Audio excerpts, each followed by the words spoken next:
Tonight, Washington is reeling from a Supreme Court decision that has halted President Trump's sweeping new tariff plan.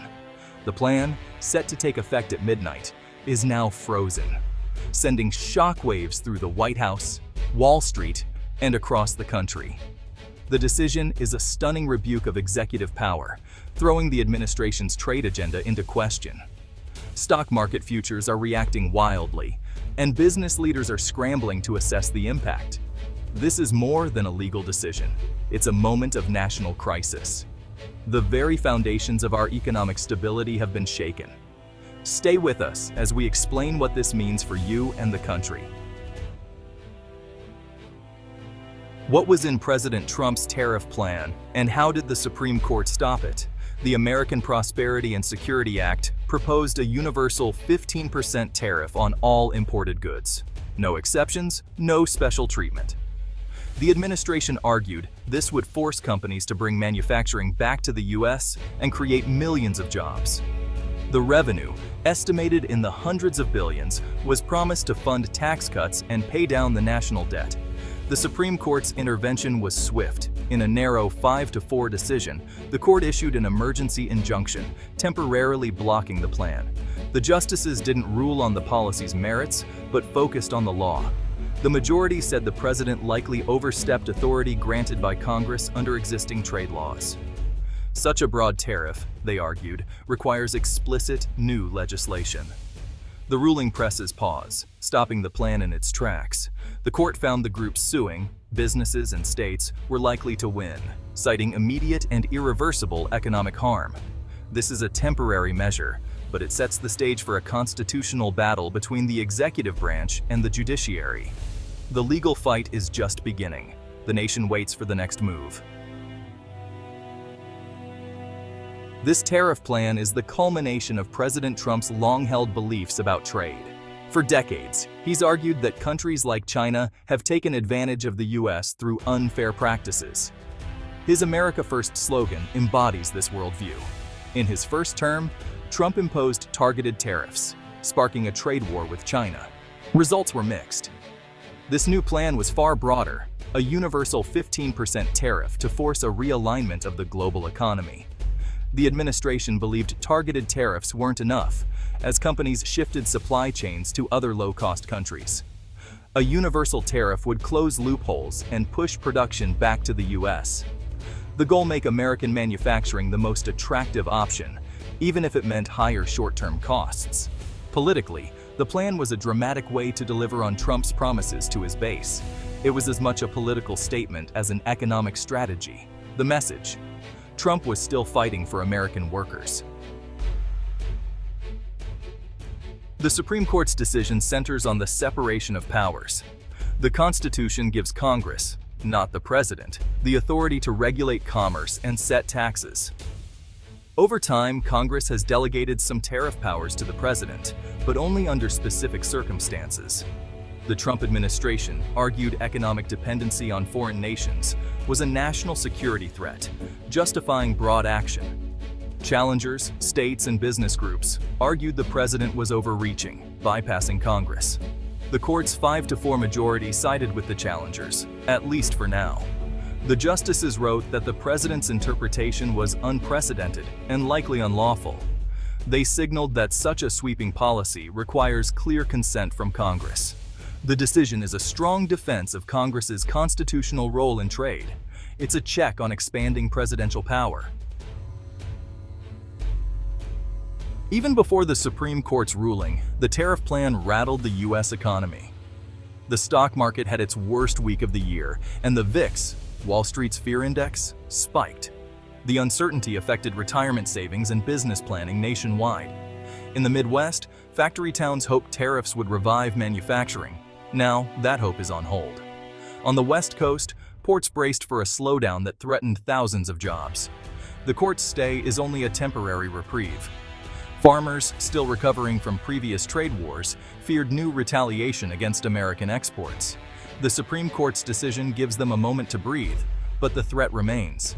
The energy sector faced mixed effects. Tariffs might help steel producers, but raise costs for renewable energy projects. A single policy can help one industry while hurting another. The economic web is complex, and the tariff plan pulled at every thread. The court's intervention has paused the shockwaves, but uncertainty lingers.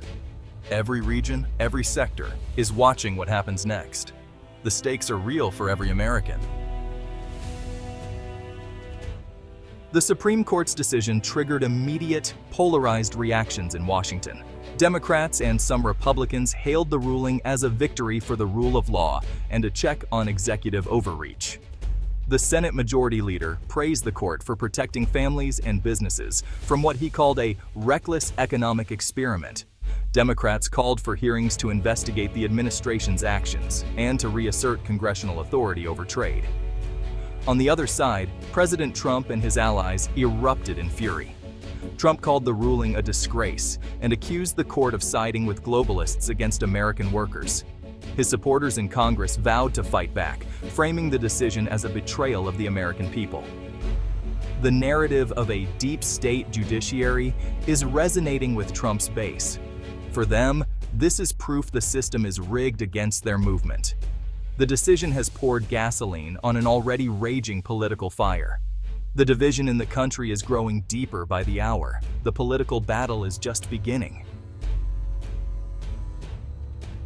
What does this mean for your wallet? A 15% tariff on all imports would have meant higher prices for nearly everything: electronics, clothes, even groceries. Businesses faced a nightmare: absorb the cost or raise prices and risk losing customers. Major corporations like Apple and automakers were looking at billions in new taxes. The court's injunction provides temporary relief, but uncertainty remains. For consumers, the tariff would have acted like a national sales tax, hitting lower and middle-income families hardest. The court's decision has prevented an immediate price shock, but the threat hasn't disappeared. Ongoing legal battles create uncertainty for retailers and supply chains. Companies are hesitant to invest or place new orders. While prices are stable for now, instability could cause problems soon. The economic ripple effects are far from over. What happens next?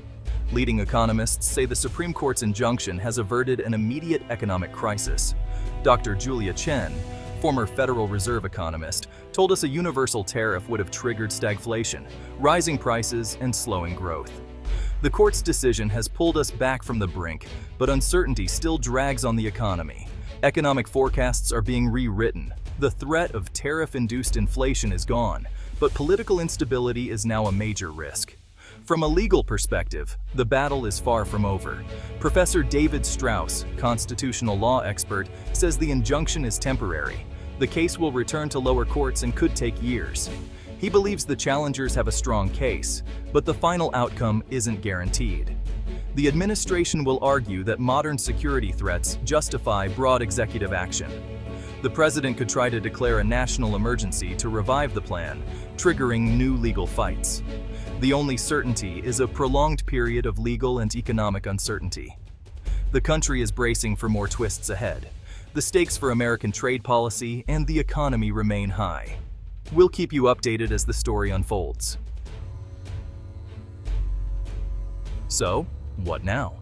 The Supreme Court's injunction has created a tense stalemate. The case moves to the lower courts for a full hearing, a process that could take months. For now, the tariffs are on hold and global trade continues as before, but everything could change with a single court decision. Congress may try to limit the president's tariff authority, but passing new laws will be difficult and face a likely veto. President Trump could respect the court's process or seek new ways to implement his agenda, possibly by declaring a new national emergency. This would trigger more lawsuits and deepen the constitutional crisis. The issue could become a rallying cry for Trump's supporters in upcoming campaigns. The nation is at a crossroads. The Supreme Court has paused a policy that would have reshaped the economy but triggered fierce backlash. The coming months will be critical as the president, Congress, and courts determine the future of American trade policy. We urge you to stay informed. This story affects everyone. We'll continue to follow it from every angle. Stay tuned for the latest developments.